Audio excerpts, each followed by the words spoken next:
নীৰৱে গোপনে মায়া সানি দিলা বাৰিষাৰে বৰষুণৰ সন্ধিয়া।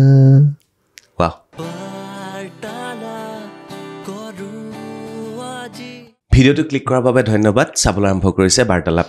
মোৰ অলপ চৰ্দিও লাগি আছে, গাটো বেয়া, কাৰণ বাৰিষা আহিছে, বতৰৰ পৰিৱৰ্তন হৈছে।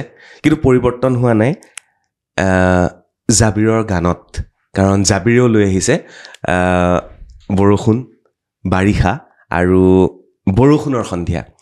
আৰু এই বৰষুণৰ লগত আকৌ বৰষাও আহিছে একেলগে। নমস্কাৰ জনাইছোঁ। নমস্কাৰ, ভালে আছা? আছোঁ। দ্বিতীয়বাৰৰ বাবে বাৰ্তালাপত। দ্বিতীয়বাৰ, হয়। প্ৰথমতে এটা গান লৈ আহিছিলে, এমুঠি জোনাকী কাৰণে আহিছিলোঁ আমি, হয়। তাৰপিছত এইবাৰ বাৰিষাৰে। কেনে আছা? ঠিকে আছে? ধুনীয়া, বহুত ধুনীয়া চলি আছে। আৰু পোনপ্ৰথমবাৰ আপোনাক বহুত বহুত ধন্যবাদ বাৰ্তালাপত মোক নিমন্ত্ৰণ জনোৱাৰ বাবে, মাতাৰ বাবে। আৰু আশা কৰোঁ যাতে বাৰ্তালাপ এনেকৈ ধুনীয়াকৈ চলি থাকে আৰু আমাৰ বাৰিষাৰো যাতে চলি থাকে তেনেকৈ। বাৰিষাটো আহিলেই আৰু বানপানীও হৈছে বিভিন্ন জেগাত, বৰষুণ জাকো আহি আছে, লগত বৰষাবাক লৈ আহিলা। ইমান ধুনীয়া ভিডিঅ' হৈছে আৰু ভিডিঅ'টো ছ'চিয়েল মিডিয়াত মানে সৰু সৰু ক্লিপবোৰ ভাইৰেল হৈ আছে।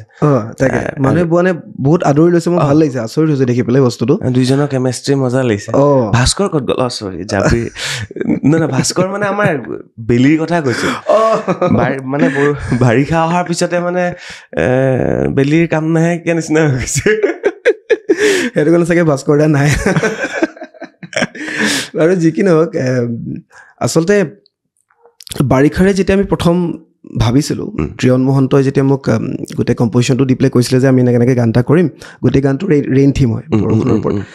তাক মই প্ৰথম এটা কথাই কৈছিলোঁ যে গানটো তেতিয়ালৈকে মই শুনাই নাই যে টিউনটো কি। মই ক'লোঁ যে এই গানটোত কিন্তু বৰষাৰণীৰ বিষয়ে থাকিব। তো সেইটো আমাৰ প্ৰথম মানে এনেকৈ মিলাই লৈছিল নেকি, বাৰিষা বৰষা? আচলতে মই ভাবিছিলোঁ গানটো বৰষা হওক, কিন্তু আল্টিমেটলি বৰষাই হয়, কিন্তু আমি তাক নামাকৰণ বাৰিষাৰে বৰষা। তাৰপিছতে গোটেই গানটো কেনেকৈ আহিল সৃষ্টি? মানে বস্তুটোৰ সৃষ্টি এদিন ৰাতি 1:30মান বজাত ত্ৰিয়ন মহন্তই মোক ফোন কৰিছে। আৰু সি যেতিয়া এটা খুব ভাল সুৰ পায়, সি সেইটোক ব্ৰহ্মাস্ত্ৰ বুলি নাম দিয়ে। আৰু সেই আধা ঘণ্টামানৰ আগত, 1 ঘণ্টামানৰ আগত একদম বৰষুণ হৈছিলে গুৱাহাটীত। 1:30 বজাত সি মোক ফোন কৰি পেলাই কৈছে, মই ব্ৰহ্মাস্ত্ৰ এটা পালোঁ, মই তোলৈ পঠাই আছোঁ, তই শুনি পেলাই চা, যদি ভাল লাগে আমি কৰিম। আৰু মই জাষ্ট অকল এই প্ৰথম টিউনটো সি এটা কৰি পেলাই মোলৈ পঠাইছে। প্ৰথমবাৰ শুনি খুব ভাল লাগিছে। মই তাক ক'লোঁ যে এইটো কৰিমেই মানে, আৰু গানটো বৰ ধুনীয়া। সেই ৰাতি এইটো জানুৱাৰী মাহমানৰ কথা। তাৰপাছত লাহে লাহে আমি গানৰ কামখিনি ষ্টাৰ্ট কৰিলোঁ। অডিঅ' হ'ল, এণ্ড ভিডিঅ' আমি কৰিলোঁ। আমাৰ স্বনামধন্য শিল্পী উদয় শংকৰ, তেখেতে কৰিঅ'গ্ৰাফ কৰিছে গোটেই গানটো। আৰু সেই তেনেকৈ গোটেই গানটো আমি ভিজুৱেলাইজ কৰা হ'ল। তাৰপিছতে এটা কথা সোধা নাই মই, জাবিৰৰ মিনিং কি হয়? জাবিৰ আৰু তুমি টাইটেল কি লিখা? একচুৱেলি মোৰ দেউতাহঁতৰ টাইটেলটো আছিলে আহমেদ, কিন্তু মোৰ দেউতা আৰু বৰদেউতাৰ নামটো, বৰদেউতাৰ চেলটেক্স তেখেত কমিশ্যনাৰ আছিলে অসমৰ, জইণ্ট, তেখেত ঢুকালে। তো তেখেতৰ নাম ছয়ীদুদ্দিন আহমেদ আছিলে, আৰু মোৰ দেউতাৰ নাম ছাদুদ্দিন আহমেদ। তো সেই ক'ৰবাত ন ক'ৰবাত ছয়ীদটো লগাই দিলে, জাবিৰ ছয়ীদ হ'ল। সেইটো কাৰণে আমি আহমেদটো বাদ দিলোঁ মানে। তো মোৰ নামটো জাবিৰ ছয়ীদ। বাট এই ক্ষেত্ৰখনত জাবিৰ বুলি চবেই চিনি পায়। এই জাষ্ট অকল জাবিৰ নামটো ৰাখি থৈছোঁ। জাবিৰ মানে কি? জাবিৰৰ অৰ্থটো আচলতে দুটা অৰ্থ ইয়াত লুকাই আছে বোলে। প্ৰথম অৰ্থটো হৈছে কি, ভাষ্ট নলেজ অফ ৰিলিজন বুলি কয়। আৰু 2 নম্বৰ কথা, কিং লাইক আ ফেচ বুলি কয়, যিটো মই কেতিয়াও নামানো। ভাষ্ট নলেজ অফ ৰিলিজন আচলতে ধৰ্মটো বৰ, আজিকালি ধৰ্মক লৈ পেলাই কথা ক'লে ভয় লগা হৈছে, মানে বৰ শান্তিও লগা হৈছে। এতিয়া গতিকে তথাপিও ধৰ্মটো যিহেতু খুব পাৰ্চনেল বস্তু এটা, মই প্ৰত্যেকটো বস্তুতে এইটো বস্তু দেখা পাওঁ, স্পিৰিচুৱেলিটিটো প্ৰত্যেক ধৰ্মই একেই হয়, একেই বস্তুৱে বিচাৰে। আৰু সেই ক'ৰবাত নে ক'ৰবাত চাগে সেই বস্তুখিনি মই বুজি পাওঁ ধৰ্মটোক লৈ পেলাই। এই অৰ্থডক্স চিন্তাধাৰাটো একদমেই নাই মোৰ। সেইটোৱে চাগে অৰ্থ জাবিৰৰ অৰ্থটো মই জানিবলৈ খুব মন গৈ আছিলে।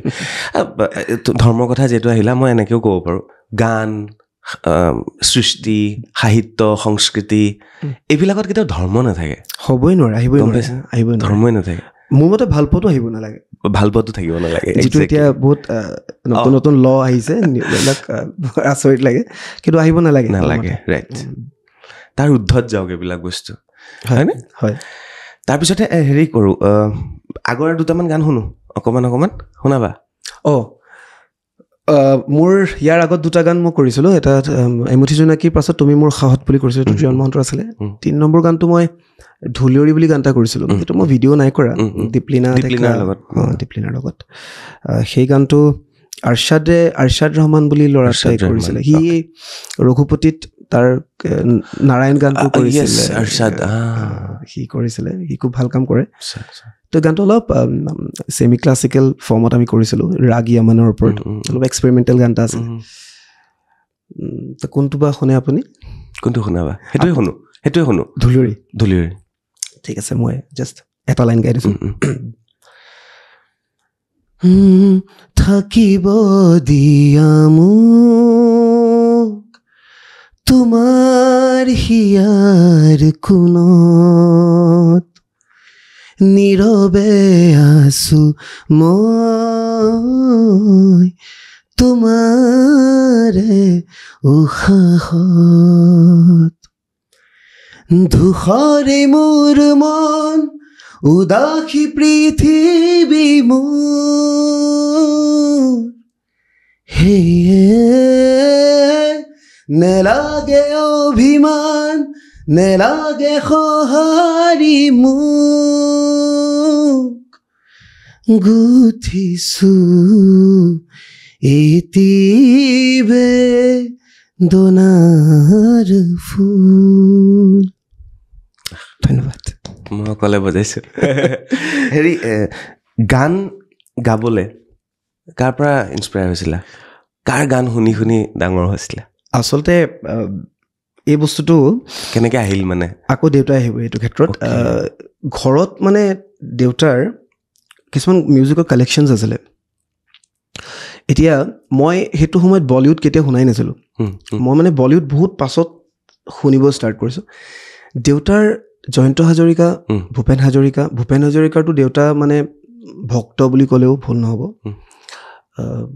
তেখেতলোকৰ তাৰ ওপৰঞ্চি খুব ৱেষ্টাৰ্ণ মিউজিক দেউতাই শুনিছিলে এলভিছ প্ৰেছলি হওক কেনিজি আৰু সেই টাইমৰ যিমান স্বনামধন্য শিল্পী আছিলে ৱেষ্টাৰ্ণ তো তেওঁ খুব এইবিলাক গান শুনিছিলে তো এইবিলাক শুনিয়ে মোৰ মানে এই সংগীতৰ ক্ষেত্ৰখনত মই ঢাল খালোঁ আৰু অসমীয়া ভাষাটোৰ প্ৰতি আচলতে মৰম আহিব কেনেকৈ ষ্টাৰ্ট হ'ল মই সেইটো কওঁ মই তেতিয়া বহুত শব্দৰ অৰ্থবোৰ বুজি নাপাইছিলোঁ অসমীয়া শব্দৰ যেতিয়া মই ভূপেন হাজৰিকাদেৱৰ গীতসমূহ শুনো তাত কিছুমান এনেকুৱা শব্দ আছে যিবোৰ শব্দৰ আচলতে আমি অৰ্থ সঁচাই নাজানো মই এনেকুৱাও মোৰ মনত আছে মই হেমকোষ খুলিব লগা হৈছে সেই শব্দৰ অৰ্থ বিচাৰিব গৈ তেতিয়া মই নিজেই বস্তুটো ৰিয়েলাইজ কৰিলোঁ যে আচলতে এই ভাষাটো ইমানেই সুন্দৰ ইমানেই মিঠা আৰু ইমান আমি ৰিচ হয় আমাৰ ভাষাটোত গতিকে এই ভাষাটোত যেতিয়া এটা গান গোৱা যায় ন সেই যিটো তাৰ প্ৰেজেণ্টেশ্যন হয় তাৰ মাদকতাই বেলেগ মানে তো আৰু সেইটো মই যেতিয়াই এটা অসমীয়া গান এটা গাওঁ সেই মনৰ পৰা গোটেই বস্তুটো ওলায় মানে যিটো মই হিন্দী বা ইংলিছ গান তাত কেতিয়াও নাপাওঁ যদিও মই সকলো ভাষাৰ গান শুনো মই এইটো কথা কোৱা নাই মিউজিক হেজ ন' লেংগুৱেজ কিন্তু নিজৰ ভাষাত যেতিয়া এটা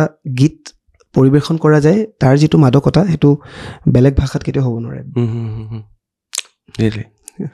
তাৰপিছতে শৈশৱ ক'ত পাৰ হ'ল পঢ়া শুনা ক'ত হ'ল শিৱসাগৰতে পঢ়া শুনা মই শেষ কৰি গুৱাহাটী আহিলোঁ 2010 চনৰ কথা এইটো তাৰপাছৰ পৰা মেট্ৰিক আছিলে মোৰ 2006 আছিল অ'কে মই 5ত এবছৰ ডাঙৰ তথাপিও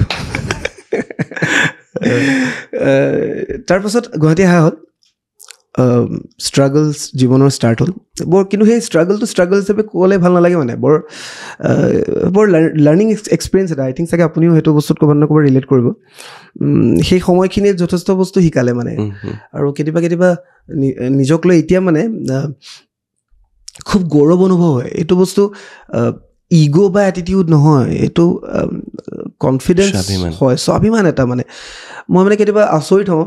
সেইদিনাখন এই কথাটো শ্বুটিঙত উদয় দাৰ লগত মই কৈ আছোঁ, 2017-16 মানৰ কথা। মই তেতিয়া উদয়দাৰ তাত যাওঁ আৰু উদয়দাক মানে কাম বিচাৰোঁ, যিহেতু মই অভিনয়ৰ লগতো জড়িত আছিলোঁতো, গতিকে মই তেওঁক কাম বিচাৰোঁ, কওঁ যে কিবা যদি আছে জনাব, আৰু খুব অহা যোৱা কৰি থাকোঁ। আজি এই জীৱনটো যে এটা চাৰ্কল যে আচলতে সেইটো সঁচাই সত্য মানে। আজি এই 7 বছৰৰ পাছত 2024 আজি সেই জাবিৰটোৱেই উদয় শংকৰৰ ওচৰত গৈ পেলাই যেতিয়া কৈছে যে মোৰ এটা গান মই প্ৰডিউচ কৰিম, আপুনি ডাইৰেক্ট কৰক, এইটো ক'ৰবাত নে ক'ৰবাত মোৰ কাৰণে বহুত ডাঙৰ এটা এচিভমেণ্ট মানে। ছাকচেছ কি মই নাজানো, আই থিংক এই জাৰ্ণিটোৰ এই সৰু সুৰা এই বস্তুখিনি এটা ছাকচেছ। আজি এই অনুষ্ঠানটোত মই আপোনাৰ লগত বহি আছোঁ, এইটো মোৰ কাৰণে এটা ছাকচেছৰ পাৰ্ট হয়। তো মই ছাকচেছটোক তেনেকৈহে জোখোঁ মানে, এনেকুৱা নহয় যে এটা ডেষ্টিনেশ্যন আছে তাত মই গৈ পাম সেইটোৱে মোৰ ছাকচেছ ন। এই সৰু সুৰা পেৰিফেৰেলছবোৰে ছাকচেছ হয়। আজি আপোনাৰ লগত বহি থকাটো এটা মোৰ কাৰণে ডাঙৰ ছাকচেছৰ কথা। উদয়দাৰ কথা যিটো আহিল, উদয়দাক মই বহুত বছৰ আগতেই পোৱা, গুৱাহাটী আহি পেলাই উদয়দাক লগ পোৱা। তাৰপিছতে ভূপেন দা যেতিয়া ঢুকাইছে, আমি ৰাতি গোটেই ভূপেন দাৰ সমাধিৰ ওচৰত মানে ইয়াত জৰ্জেছ ফিল্ডত আমি বহি থাকোঁ। তাৰপিছতে মোৰ ৰুমটো আছিল ভূপেন দাৰ ঘৰৰ কাষত। তাৰপিছত ভূপেন দা ঢুকাওঁতে উদয়দাহঁত গৈ মোৰ ৰুমৰ পৰা চবকে আমি পানী বিলাওঁ, এনেকুৱা ধৰণৰ কাহিনী। উদয়দাৰ মনটো খুব ভাল, খুব ভাল নিকা মানুহ, খুব নিকা মানুহ, খুব ভাল মানুহ আৰু ভাল। উদয়দা বৰষাবাহঁত হওক, বাপৰে খুব বেলেগ ধৰণৰ ফ্ৰেণ্ড চাৰ্কেল। বৰষাবা ইজ এ ষ্টাৰ মানে, এই ছুপাৰষ্টাৰ যিটো টেগ হয় একদম অসমত, যদি ক'ব যাওঁ তেওঁ শ্বি ইজ এ ষ্টাৰ। আৰু তেওঁ যেতিয়া ক'ৰবাত ৱাক ইন কৰে বা সোমাই ছেটতো মই দেখোঁ এটা সেই অৰাটো ক্ৰিয়েট হৈ যায় মানে, যে বৰষাৰণীৰ বিষয়ে হেজ কাম। যদিও সেই বস্তুটো তেখেতে আপোনাক বা মোক সেইটো ৰিয়েলাইজ নকৰাই যে তেওঁ বৰষাৰণীৰ বিষয়ে। মই শ্বুটিঙৰ টাইমত একবাৰো এইটো বস্তু মোৰ ৰিয়েলাইজ নহ'ল যে তেওঁ বৰষাৰণীৰ বিষয়ৰ লগত মই অভিনয় কৰি আছোঁ। আৰু সেইকাৰণে চাগে ক'ৰবাত নে ক'ৰবাত কমফৰ্ট জোনটো আহিছে ভিডিঅ'টোতো সেই বস্তুটো ৰিফ্লেক্ট হৈছে মানে। আৰু সেইটো ইটছ অনলি বিকজ অফ বৰষাৰণীৰ বিষয়ে, যাৰ কাৰণে মই মোৰ পাৰফৰ্মেঞ্চটো দিব পাৰিলোঁ। চাগে নহ'লে মই ক'ৰবাত নে ক'ৰবাত আনকমফৰ্টেবল হোৱাটো স্বাভাৱিক কথা। ইমান ডাঙৰ এজন প্ৰফেচনেল ন, বাপৰে ইমান বছৰ কাম কৰিছে, কিমান মানুহৰ লগত কাম কৰিছে, সেইটোৱে। আৰু জাবিৰৰ বাৰিষাৰে যিটো গানটোৰ শেষৰ ফালে আপোনালোকে চাব, গোটেইটোতো চাবই, কাষ্টিংখিনি আপোনালোকে চাবলৈ নাপাহৰিব। এইকাৰণে কৈ থৈছোঁ, যেতিয়া বৰষাৰণীৰ কোলাত গৈ পেলাই জাবিৰে শুই দিয়ে, সেই সময়তে চিনটো শেষ হয়, কিন্তু শেষ নহয়, তাৰ পৰা কাষ্টিং আৰম্ভ হয় আৰু মেঘে গাজে, বৰষুণ আহে, বৰষাৰ কোলাত জাবিৰ শুৱে। চাব দেই, তাৰপিছতে কাষ্টিংখিনি আহে। সেই 1 মিনিটটো আপোনালোকে চাই থাকিব গানটো শেষ হোৱাৰ পিছতো, হয় মজা লাগিব মানে। মোৰ বিৰাট ভাল লাগিলে কাষ্টিংখিনি চাই পেলাই। আৰু এটা কথা সুধিবলৈ মন যায়, শিৱসাগৰৰ ল'ৰা আহিলে, বিশেষকৈ মানুহ আহিলে, যেতিয়া মই হিষ্ট্ৰী মেজৰ, তাৰপিছতে শিৱসাগৰৰ ল'ৰাই যেতিয়া হিষ্ট্ৰীত কিবা কিবি আছিল ন, তলাতল ঘৰ, ৰংঘৰৰ কাহিনী, জয়সাগৰ গৌৰীসাগৰৰ ৰজাৰ কাহিনী, আহোমৰ কাহিনী, একচুৱেলি শিৱসাগৰৰ ল'ৰাই হিষ্ট্ৰী পঢ়ে নে নপঢ়িলেও হৈ যায়, গমেই পায় এইকণতে বোলে এয়া ৰংঘৰ, এইকণতে বোলে অমুকক মাৰিছিলে, ইয়াত বোলে গোলাঘৰ আছিলে, এইখন বোলে হেৰি কি আছিলে এখন আমাৰ নামদাঙৰ শিলৰ সাঁকো বোলে, যিবিলাক আমি পঢ়িছিলোঁ সেইবিলাকৰ ওপৰতো শিৱসাগৰৰ ল'ৰা ঘূৰি ফুৰিছিলে। পঢ়িছিলা নে কিতাপত নে? কোৱা না এইটো উল্টা হয় কথাটো। এতিয়া যদি শিৱসাগৰ ল'ৰা তাই তাত থাকি সি যদি শিৱসাগৰ হিষ্ট্ৰীটো নাজানে, তাতকৈ লাজৰ কথা নাই। গতিকে দেউতাহঁতে সৰুকালৰ পৰাই এই বস্তুখিনি আমাক দেখাইছে, আৰু ক'ৰবাত নে ক'ৰবাত এইখিনি ৰক্তে তেজে সোমাই আছে মানে হিষ্ট্ৰীটো। গতিকে শিৱসাগৰ হিষ্ট্ৰীটো বাহিৰে বাকী ৱৰ্ল্ড হিষ্ট্ৰীৰ কথা পঢ়িছোঁ আমি, পঢ়িছোঁ। কেতিয়াবা এনেকুৱা হৈছে নে, শিৱসাগৰ গোলাঘৰলৈ গৈছোঁ বোলে, আগতেতো ইয়াতে আছিলে বোমা বাৰুদ, আকৌ বোলে তাতে বনাবলৈ আৰম্ভ কৰিছোঁ। মোৰ কিন্তু জানেনে চক্ৰতে এটা বস্তু মোৰ খুব মানে মই বিচাৰোঁ, আমাৰ হিষ্ট্ৰীটো ইমান ৰিচ হয় ন, আপুনি ভাবকচোন আজি সেই পটভূমিটোত যদি এখন ছবি বনে, কিমান ডাঙৰ কথা। মানে মই এইটো কথা বহুতক কওঁ, কিন্তু আল্টিমেটলি আমাৰ গৈ থৈ বাজেটটো আহি আমি যদি লাচিতখনেই হওকচোন, ভাবকচোন আপুনি লাচিত বৰফুকন বোলে শিৱসাগৰ শ্বুটিং মেইন বস্তু আছেই তাতে, গোটেইখিনি ষ্টিল আছে। স্বৰ্গদেউ ৰুদ্ৰসিংহৰ বিষয়ে হওক বা ৰাজেশ্বৰ সিংহই হওক, প্ৰমত্ত সিংহই হওক, জয়মতী বাৰু বনিছে অলৰেডি, বাট সেই যিটো লাৰ্জ স্কেলত যিটো সঞ্জয় লীলা বনশালীহঁতে যিটো বনায় অসমত, যদি বাহুবলী টাইপ বা সেইটোতো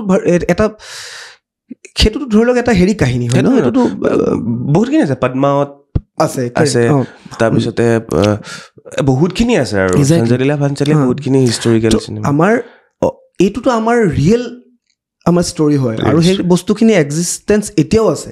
পানীপথৰ যুদ্ধখন কিমান ধুনীয়াকৈ বনাই থৈছে, আমাৰ শৰাইঘাটৰ যুদ্ধখন বনাব পাৰে, ছেম কাহিনী। সেই শিৱদৌলটো হওক বা সেই কাৰেংঘৰ, সেই ৰংঘৰৰ বাকৰিত ৰজাই বহি পেলাই যেতিয়া সেই খেল উপভোগ কৰিছিলে, মইতো ইমানখিনিলৈকে শুনিছোঁ যে ৰংঘৰ ষ্টিল এছিয়াৰ ভিতৰত চাগে this is the only living মানে এম্পি থিয়েটাৰ, মানে মই যিমান দূৰ মই ভুলো হ'ব পাৰোঁ। তো সেইটো বহুত ডাঙৰ কথা, তো সেইটোক আমি ৰাখি থ'ব পৰাটো আমাৰ দায়িত্ব মানে মই ভাবোঁ। গতিকে সেইটো আমি শিৱসাগৰত কাম হৈছেনে অখিল গগৈ MLA হোৱাৰ পিছত? কাম হোৱা নোহোৱাটোৰ বিষয়ে নাজানো, কিন্তু মানুহজন অখিল দা বৰ ভাল মানুহ। মই তেওঁক ৰিচেণ্টলি লগো পাইছোঁ এইবাৰ হেৰিত, মই কাজিৰঙা অৰ্কিড ৰিজৰ্টত সোমাওঁতে। খুব ভাল মানুহ, কাম কৰিবলৈ যথেষ্ট চেষ্টা কৰিছে। মই বিচাৰোঁ তেখেতে সেই ছাপোৰ্টটো পাওক চৰকাৰৰ ফালৰ পৰা, যাতে শিৱসাগৰখনক এটা নতুন ৰূপ দিয়ক। যিটো আমি শিৱসাগৰবাসীয়ে বহুত দিনৰ পৰাই এটা বস্তুত সদায় আমি ৰখি যাওঁ। আপাৰ আছাম মানুহে কয় যে যোৰহাটখন ডেভেলপ হৈ গ'ল, ডিব্ৰুগড়খন হৈ গ'ল, শিৱসাগৰখন মাজত থাকি গ'ল। বস্তুটো উল্টা হ'ব লাগিছিলে, শিৱসাগৰত ডেভেলপমেণ্ট হ'ব লাগিছিলে, শিৱসাগৰত এয়াৰপৰ্ট আহিব লাগিছিলে। এয়াৰপৰ্ট আহিছেতো, এতিয়ালৈকে ইমপ্লিমেণ্টেশ্যন চাগে হোৱা নাই। ফ্লাইট আহিলেতো, থেংকছ টু হৰি প্ৰসন্ন হাজৰিকা। হেৰি অহা নাই, এয়াৰপৰ্ট অহা নাই, কিন্তু আমাৰ ফ্লাইট আহি গ'ল, এখন আমাৰ প্লেন আছে আমাৰ ওচৰত। যি কি নহওক, মই বিচাৰোঁ এইখিনি বস্তু হওক, যাতে হেৰিখিনি আমাৰ টুৰিষ্ট আহক শিৱসাগৰত, আৰু ডেভেলপড হওক শিৱসাগৰখন, সেইটো বিচাৰোঁ। কিন্তু গছ কাটি নহয় দেই, গছ কাটি নহয়, মানে বহুত গছ কাটি নহওক। জাবিৰে ক'লে যে এয়াৰপৰ্টটো হ'ব লাগে, কিন্তু এয়াৰপৰ্ট নাই হোৱা, কিন্তু ফ্লাইট এখন আহি গ'ল, কিন্তু সেইটো ভাল লাগিছে। যি কি নহওক, আমি সংগীতৰ কথা পাতি থাকোঁ, পলিটিক্সৰ কথা নাপাতোঁ, কিন্তু শিৱসাগৰৰ ল'ৰা যিহেতু শিৱসাগৰৰ বিচাৰোঁ এইখিনি বিষয়ে জানিবলৈ মন যায়, জনাবলৈও মন যায়। আৰু এনেকৈ যেতিয়া শিৱসাগৰলৈ যোৱা হয়, সেই ৰজাৰ দিনাৰ কাহিনীবোৰ যে এটা কথা সুধোঁ, নীল দা আৰু কুচুমে দুইটাই মিলি পেলাই এটা গান কৰিছিলে শিৱসাগৰ ৰংঘৰৰ বাকৰিত, চেংডাং ন, কংচেং। তো সেই কংচেং গানটো ইমান ধুনীয়াকৈ ভিজুৱেলাইজ কৰা হৈছিলে, পাৰ্মিশ্যনো তেনেকৈ দিছিলে। তেনেকৈ গান কৰিব মন নাই শিৱসাগৰত? যথেষ্ট হেঁপাহ এটা আছে মোৰ এটা লাৰ্জ স্কেলত বিহু, আল্টিমেটলি বিহু বুলি ক'লে আমাৰ উজনিৰ পৰা আহিছে বুলি এইটো কয়, শিৱসাগৰৰ হেৰিৰ পৰা। গতিকে এই তেনেকৈ বিহু এটা মোৰ কৰাৰ খুব হেঁপাহ এটা আছে। আই থিংক এই বছৰ শেষৰ ফালে চাগে মই প্লেন কৰিছোঁ শিৱসাগৰ বিভিন্ন লোকেশ্যনত কৰাৰ হেঁপাহ এটা আছে, কৰিম চাগে এই বছৰ শেষৰ ফালে।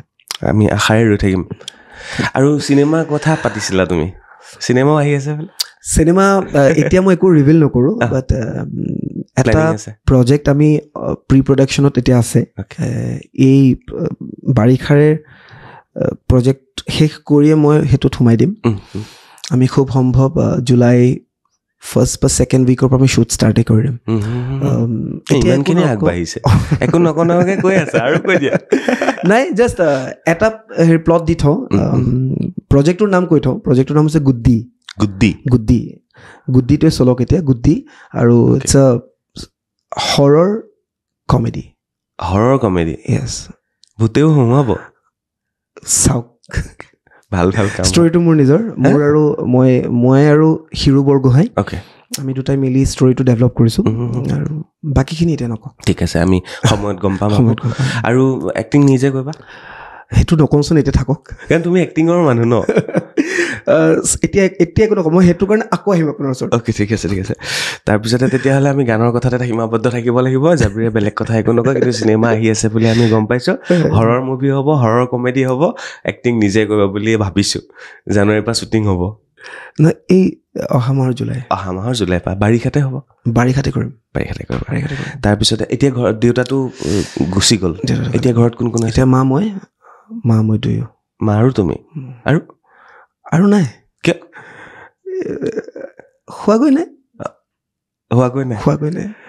কেনেকে ভাবা প্ৰেম বোলা বস্তুটো কেনেকে ভাবা কেনেকে বৰ্ণনা কৰিব বিচাৰা শিল্পী মানুহ ন সেইকাৰণে সুধিছোঁ মোৰ জানি ভাল লাগে চবৰে ডেফিনেশ্যনবিলাক বেলেগ বেলেগ হয় খুব ধুনীয়াকৈ কয় মানে মই শুনি খুব ভাল পাওঁ ডেফিনেশ্যনবোৰ এই সেইটো শুনি খুব ভাল লাগে বোৱাৰীটো কেতিয়াবা ক'ম বাৰু তাৰপিছত এই লাভৰ ডেফিনেশ্যন বা প্ৰেমৰ ভাল পোৱাৰ ডেফিনেশ্যনবোৰ মই আপোনাৰ অনুষ্ঠানটো বা বহুতো অনুষ্ঠানত মই চাওঁ মানুহসকলে ইমান ধুনীয়াকৈ বৰ্ণনা কৰে মই বৰ জটিলতাত ভুগোঁ যে আচলতে কি কওঁ কোনো এটা ডেফিনেশ্যন নাইকিয়াই ভাল পোৱাৰ সেইটো হ'বই নোৱাৰে ভাল পোৱাটো বন্ধুত্ব বুলি কয় বহুতে ভাল পোৱাটো ৰেচপেক্ট বুলিও কয় বহুতে ভাল পোৱাটো আণ্ডাৰষ্টেণ্ডিং বুলিও কয় গতিকে ক'বলৈ বৰ জটিল ভাল পোৱাটো বৰ্ণনা কৰিবলৈ আৰু এই ক্ষেত্ৰত মই অলপ কেঁচা ভাল পোৱাৰ ক্ষেত্ৰত গতিকে যেতিয়া হ'ব চাগে তেতিয়া অনুভৱ কৰিম যে ভাল পোৱাটো কি তেতিয়া ক'বলৈ মোৰ বেছি সুবিধা হ'ব যে ভাল পোৱাটো আচলতে কি না মা অকলশৰীয়া ন সেইকাৰণে ময়ো অকলশৰীয়া বাৰু তেতিয়াহ'লে বেছি দীঘলীয়া নকৰিম গান এটা শুনাব লাগিব তুমি আৰু শেষত আমি বাৰিষাৰে কথাটো আকৌ শেষ কৰিম যিটো আমি আপোনালোকে চাবলৈ নাপাহৰিব খালি বাৰিষাৰে খুব ধুনীয়া এটা গান হৈছে আৰু বৰষাৰাণীয়ে অভিনয় কৰিছে আৰু ইমান ধুনীয়া লোকেশ্যন এটাত এখন ৰবৰৰ বাগানত কৰিছে গোটেই গানটোৰ শ্বুটিং মই আকৌ কৈছোঁ কাষ্টিঙলৈকে চাব য'ত একদম গানটোৰ শেষৰখিনি আপোনালোকে চাবলৈ নাপাহৰিব কিবা এটা গান শুনিব তোমাৰ গান নিজৰ গান মোৰ এটা গান ত্ৰিয়ন মহন্তই কৰিছিলে তুমি মোৰ সাহত বুলি গানটো বহুতে মানে গানটো খুব আকলি লৈছিলে ভালো পাইছিলে গানটো অলপ তো সেই গানটোৰ এটা লাইন জাষ্ট গাই দিছিলোঁ প্ৰণয়ৰে ছবি দুচকুতে আঁকি গোপনে ৰাখিছো যে তোমাক সামৰি মোৰ বুকুৰে তুমি থেংক ইউ চ' ইমান ধুনীয়া এটা গান শুনাৰ পিছত তেতিয়াহ'লে বাৰিষাৰে গানটোৰ কিছু কাহিনী পাতিব লাগিব কথা পাতিব লাগিব বাৰিষাৰে গানটোত হেৰি কোনে কৰিলে মিউজিক কোনে কৰিলে মিক্স মাষ্টাৰ কোনে কৰিলে কেমেৰা কোনে কৰিলে গানটোৰ music compose and arrange Triyon Mahanta আৰু গানটো লিখিছে মৃদুস্মিতা দেৱী আৰু আমাৰ মিক্স মাষ্টাৰিং কৰিলে আমাৰ সকলোৰে দিগন্ত বৰদলৈ চিনাকি আৰু বাকী সেইটো অডিঅ' ছেকশ্যনত অঞ্জন মেধিয়ে আমাৰ বাঁহী বজাইছে আৰু তাৰ উপৰি ভিডিঅ'টোৰ লগত জড়িত আমাৰ বৰষাৰাণী বিষয়া আছে বা বৰ্ষাবা আছে অভিনয়ত মোৰ লগত উদয় শংকৰৰ কৰিঅ'গ্ৰাফী ডাইৰেকশ্যন বিতুল দাস আছে আমাৰ চিনেমেটোগ্ৰাফাৰ আৰু কষ্টিউম কৰিছে সঞ্জয় গুহা চৌধুৰী মই তেখেতৰ নামটো ল'বই লাগিব ইয়াত অনুষ্ঠানটোত যিহেতু ইমানেই ধুনীয়া সুন্দৰ তেখেতৰ কষ্টিউম মানে গোটেই গানটোত এটা সেই কষ্টিউমখিনিয়ে এটা বেলেগ এটা ৰূপ দিছে মানে মই এইবাৰ মই দেখিলোঁ আগৰ গানকেইটাতো মই কষ্টিউম কৰিছোঁ যদিও এইবাৰ বহুত বেছি প্ৰফেশ্যনেলি কৰে সঞ্জয় দাই কামখিনি আৰু খুব নিজৰ নিচিনা কৰিছে কামখিনি মানে তেওঁ একদম যে নিজৰ এটা প্ৰজেক্ট তেওঁ নিজে এজন ইমান ডাঙৰ ফেশ্বন ডিজাইনাৰ হৈ তেওঁ মোৰ লগতো ঘূৰিছে মানে চ' তেখেতক বহুত বহুত ধন্যবাদ আৰু বাকী এইখিনি মানুহে জড়িত আৰু বহুত মানুহ আছে আমাৰ লগত যাৰ মোৰ নাম এতিয়া ল'ব পৰা নাই আৰু এটা কথা সুধিব মন যায় যেতিয়া বৰষুণটো পৰে তুমি যেতিয়া এক্টিং কৰি আছা সেইখিনি সঁচা পানী পৰিছিলে ৰিয়েল নে পানীখিনি পৰাখিনি মানে বৰষুণতে শ্বুটিং হৈছিলে নে এক্সট্ৰা আমি পানী হেৰি কৰিছোঁ এইটো এটা মানে এইটো ক্ষেত্ৰত মই আকৌ এটা বস্তু ক'বই লাগিব বাধ্য মই ক'বলৈ সেইদিনাখন আমি ৰাতিপুৱা 10টামান বজাৰ পৰা শ্বুট ষ্টাৰ্ট কৰিছোঁ এণ্টায়াৰ ডে শ্বুট কৰিছোঁ গোটেই ৰাতি শ্বুট কৰিছোঁ অলমষ্ট 17-16 ঘণ্টাৰ শ্বুট কৰিছোঁ ৰাতিপুৱা 3টামান বাজিছে তেতিয়া বতৰ ঠাণ্ডাই মানে ইমান গৰম দিন নহয় এই ঠাণ্ডা বতৰত 3টামান বজাৰ পৰা ৰাতিপুৱা 6টামান বজালৈকে 3-4 ঘণ্টা নন ষ্টপ বৰষাৰাণী মইতো বাৰু তিতিছোঁ এই মানুহগৰাকী এটা কমপ্লেইন নকৰি তেখেতে 3-4 ঘণ্টা নন ষ্টপ বৰষুণত তিতিছে গানটোৰ কাৰণে তো এই গানটোত বহুতৰে কষ্ট, বহুতৰ মৰম, বিশ্বাস, আশ্বাস জড়িত হৈ আছে। তো মই ভাবোঁ গানটো মানে মানুহে ভাল পাব মানে, বিকজ য'ত ভাল পোৱা থাকে তাত চব থাকিবই নহয়। মানে এক্সট্ৰাকে পানীৰ বৰষুণ দিয়া হৈছিলে। হয়, সেইটো কম কষ্ট হয়নে? বা বহুত কষ্ট হয়, বহুত কষ্ট, যথেষ্ট কষ্ট, যথেষ্ট কষ্ট হয়। গোটেই টিমটোৱে কষ্ট কৰে দেই, তাৰ হেৰিত বহুত কষ্ট জড়িত হৈ থাকে। তোমালোকৰ সেইফালৰ পৰা এইবাৰ গৌৰৱ গগৈ জিকি আহিলে সাংসদ হিচাপে, ইয়াতে আহিছিলে তেখেতে, ইয়াতে বহিছিলে, খুব ধুনীয়া অনুষ্ঠান কৰিলে মোৰ লগত। কেনেকুৱা লাগে এতিয়া? কেনেকুৱা ভাবা অসমৰ ৰাজনৈতিক প্ৰেক্ষাপটটো? বৰ্তমান গৌৰৱ গগৈ ডাঙৰীয়া, তেখেত আমাৰ যোৰহাট সমষ্টিৰ লোকসভা সমষ্টিৰ সাংসদ হৈছে। তেখেতক বহুত বহুত শুভেচ্ছা আমাৰ ফালৰ পৰা। আৰু যথেষ্ট শিক্ষিত এজন মানুহ, খুব বেছি লিটাৰেট, খুব এডুকেটেড, খুব পলাইট, খুব কাইণ্ড আৰু খুব স্মাৰ্ট এজন মানুহ। আই থিংক তেখেতৰ পৰা এক্সপেক্টেশ্যনটো আমাৰ আছে। যিহেতু আপুনি বৃহত্তৰ হেৰিত সুধি আছে মোক, মই অকল নিজৰ লোকসভা সমষ্টিটোৰ পৰা যদি ওলাই যাওঁ, বৰ্তমান প্ৰেক্ষাপটটো খুব ভাল হ'বলৈ গৈ আছে বুলি মোৰ এটা অনুভৱ। যিহেতু মানে আপুনি সদায় জানিব, যেতিয়ালৈকে পলিটিক্সত বা এখন চৰকাৰত যেতিয়ালৈকে অপজিশ্যন ষ্ট্ৰং নাথাকে, আই থিংক ক'ৰবাত নহয় ক'ৰবাত ৰাইজৰ বা আমাৰ ফালৰ পৰা যিখিনি মাত, সেইখিনি গৈ আমাৰ তাত উপস্থাপন নহয়গৈ বুলি মোৰ অনুভৱ।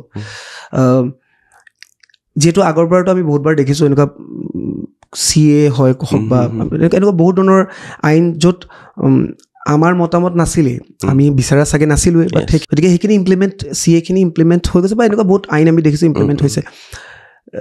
তাৰ আঁৰত এটাই কথা আছে, যিহেতু বিৰোধী ষ্ট্ৰং নাছিলে, গতিকে এইবাৰ বিৰোধী ষ্ট্ৰং।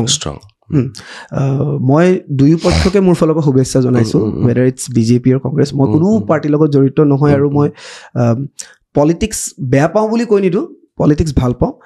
কিন্তু মানে মই ভাবোঁ যে মই ইমানখিনি কেপেবল নহয় পলিটিক্সৰ কথা পাতিবলৈ, বা মই সেইটো জেগাত যাবলৈ।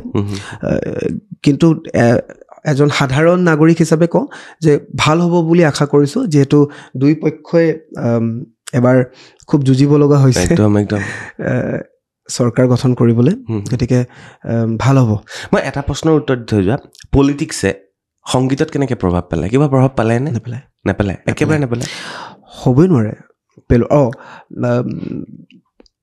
কথাটো হ'ল কি, ধৰি লওক সংগীতৰ ক্ষেত্ৰখন, এইটো আৰ্ট, সংগীতেই হওক, আজি অভিনয় হওক, বা কোনোবাই আৰ্ট কৰে, সেইটো এটা সম্পূৰ্ণ বেলেগ এটা সৃষ্টি। পলিটিক্সৰ যিসকল মানুহ, তেখেতলোক সেই ক্ষেত্ৰখনত তেখেতলোকে এজন তাৰকা বা নক্ষত্ৰ বুলি ভাবোঁ। তেখেতলোকো যথেষ্ট কৰ্মী। ইমান সাধাৰণ কথা নহয় যে ঘৰৰ পৰা ওলাই দেশৰ বিষয়ে বা ৰাজ্যখনৰ বিষয়ে বা নিজৰ জিলাখনৰ বিষয়ে কিবা এটা কাম কৰা বা সেইখিনি বস্তু পদক্ষেপ লোৱা ইমান সহজ কথা নহয়। আমি দূৰৰ পৰা বহুত তেখেতলোকক হেৰি কৰোঁ, স্ক্ৰুটনি কৰোঁ, বা তেখেতলোকক আমি বহুত সমালোচনা কৰি দিওঁ। সমালোচনাটো চব ক্ষেত্ৰতে থাকে, কিন্তু তেখেতলোকৰ কামখিনি যথেষ্ট কঠিন, ইমান সহজ নহয়। মানে প্ৰত্যেকটো ডিপাৰ্টমেণ্ট চাই থকা, প্ৰত্যেকটো বস্তু চাই থকা, নিৰীক্ষণ কৰাটো ইমান সহজ কথা নহয়। আৰু আপুনি যিটো প্ৰশ্ন সুধিলে, আওপকীয়াকৈ কোনোভাৱে জড়িতই নহয়। সংগীতৰ ক্ষেত্ৰখন সম্পূৰ্ণ বেলেগ, বা চিনেমা জগতখন বেলেগ, আৰু পলিটিক্স সম্পূৰ্ণ বেলেগ। কাৰ গান শুনি আছা শেহতীয়াকৈ অসমৰ? মোৰতো সকলোৰে গান ভাল লাগে। মই এজন পাৰ্টিকুলাৰ নাম ল'লে চবেই বেয়া পাই যাব নহয়, চবৰে ভাল লাগে মোৰ। মই চব গান ৰিলিজ হোৱাৰ লগে লগে মই প্ৰত্যেকটো গান শুনো আৰু শিকোঁ যে ক'ৰ পৰা কি ল'ব পাৰি, ভালখিনি বেয়াখিনিক বাদ দি শিকিব চেষ্টা কৰোঁ, যাতে ক'ৰবাত নে ক'ৰবাত এই বস্তুখিনি মোক সহায় কৰে। মানে গৈ পেলাই চবৰ গান শুনো, চব গান শুনা যায়। আজি বিদায় লওঁ, আকৌ নতুন চিনেমা আহিলে কথা পাতিম। একদম। তাৰপিছতে এয়া আছিল জাবিৰ, আৰু খুব ধুনীয়াকৈ তেখেতে কেইবাটাও গান কৰিছে। তাৰ ভিতৰত প্ৰথম গানটো লৈ আহিছিলে আমাৰ মাজলৈ, আজি এইটো দ্বিতীয়টো গান বাৰিষাৰে লৈ আহিলে, চতুৰ্থটো গান। মাজৰ দুটা ক'ত গ'ল? মাজৰ দুটা আহিলে যে নেক্সট আহিলে মাতিম চিনেমাৰ সৈতে। আৰু বাৰিষাৰে আপোনালোকে শুনিব, বৰষা ৰাণীয়ে অভিনয় কৰিছে, জাবিৰে অভিনয় কৰিছে, খুব ধুনীয়া অভিনয় হৈছে। আৰু আকৌ কৈছোঁ, ইউটিউবৰ লিংকটো দি দিম তলত, গৈ পেলাই আপোনালোকে শেষলৈকে চাব গানটো, তেতিয়াহে মজাটো পাব। মানে কোনটো শব্দ আটাইতকৈ ভাল লাগিল গোটেই গানটোৰ? কোনটো শব্দ একদম পাৰ্টিকুলাৰ কোনটো শব্দ বাৰিষাৰেতো প্ৰিয় শব্দ এটা শব্দ আছে কুঁৱৰী এই শব্দটো গাওঁতে মোক ত্ৰিয়ন মহন্তই 30-40 বাৰ ওপৰত গোৱাইছে যেতিয়ালৈকে পাৰফেক্ট ওলোৱা নাই তেতিয়ালৈকে সি মোক গোৱাই আছে কুঁৱৰী মানে শুনিবলৈ সহজ কিন্তু মোৰ খুব প্ৰিয় শব্দ এইটো কুঁৱৰী এজনী জাবিৰে বিচাৰি আছে বিদায় লৈছোঁ আজিলৈ thank you so' much thank U